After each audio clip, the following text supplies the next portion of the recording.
Hello and welcome to this video where I'm going to take you through the steps to follow if you're an artist and you're looking to productize, adding products such as tote bags, calendars, journals, anything like that to your product suite so that you can diversify your revenue streams. I've seen a lot of posts on Instagram where people are simply saying, just create tote bags or just create calendars, but it's actually not as straightforward as you might think. So in this video, I'm going to take you through the steps you need to follow to have a successful product line. The first thing to keep in mind is that if you are an artist and you are selling, perhaps you're selling prints or you're selling original paintings, then is it actually that you need to have a product line of perhaps more affordable things for people to buy from you? Or is it a resistance to selling that is stopping you from showing up?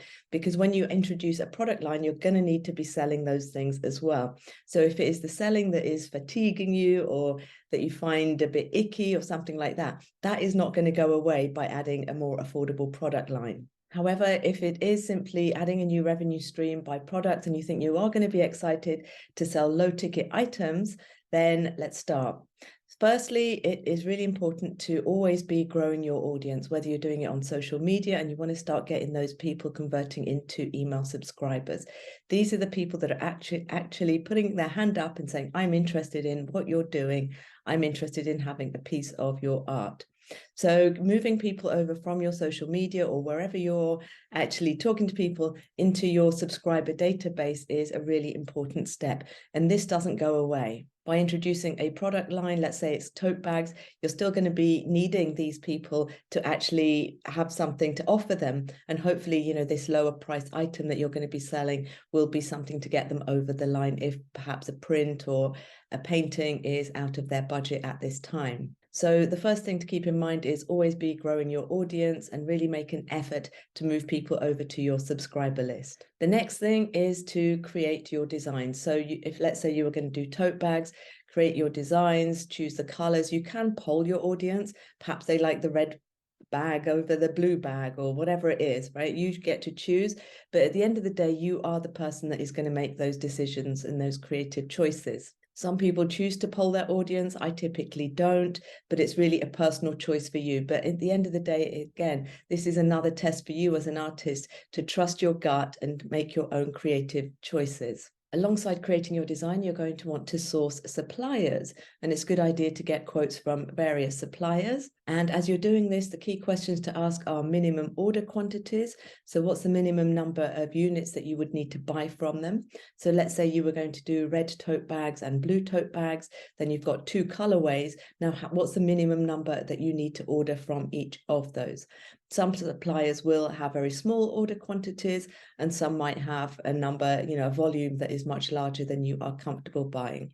But as you do this, you're going to be now knowing how much it's going to cost, how much outlay you're going to have to make.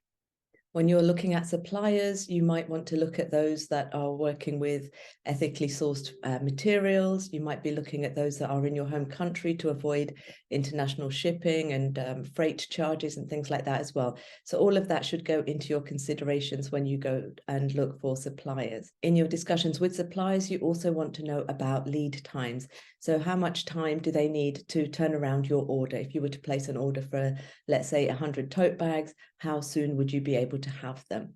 So these are some of the key questions you want to ask of your suppliers. A lot of times suppliers won't have some kind of calculator on their website. Some do, but not many. And you will actually have to either call them or put in an email inquiry. So just be braced for that as well. Now you've got a short list of suppliers, it's a good idea to order samples. Now, usually the samples are not free, you will have to pay for them, but of course you're going to offset this against the revenue that you're going to make later on. So you want to order samples, so you want to check things like the print quality, the fabrics, if it is a tote bag, but if it's a calendar, then it's going to be paper quality and resolution of the print on the calendar paper itself and so on. So you want to definitely order samples from your short list of suppliers. Now you have your samples, it's a good idea to make that choice. Which supplier are you going to move forward with? And using the samples that supplier has sent you, it's a good idea to have a photo shoot. So now it's time to photograph your product in all the different settings. Let's say it's a tote bag, then it could be you carrying it, it could be a flat lay, all those different photographs that you're going to need to be able to sell that well on social media, through your mailing list, on your website, any other place. You want to really now take some time and get yourself a good photo shoot with great lighting and actually show off that product at its best. Now you have all these excellent images of your product. It's time to tell your audience about it. So you can be doing this on social media and absolutely using that mailing list and that database that you have been building out. It's a good idea when you first launch a product to have some kind of incentive for people to buy straight away. So this can be a slight discount on your retail price that you have chosen. It could be some kind of discount or free shipping as well for a short period of time.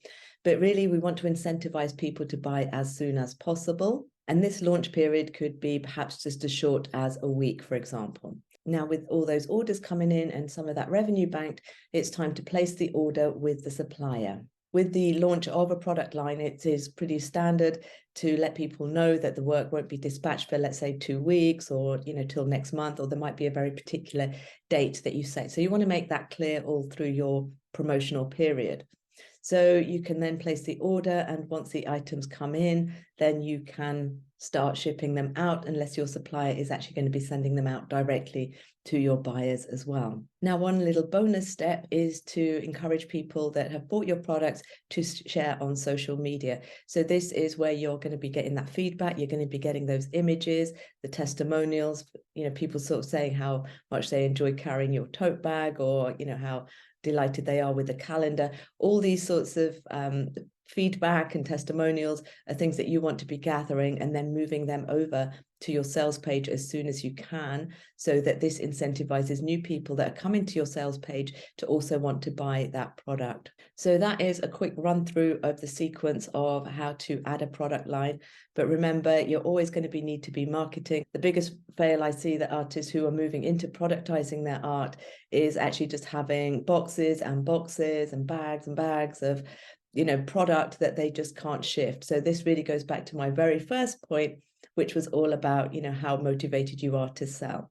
So this is why we place the order with the supplier after we've actually got the orders in, because we know quite how much to order, and we've got a willing audience ready to receive those goods as well. So I hope this video has been helpful, and don't forget to rate, review, and subscribe.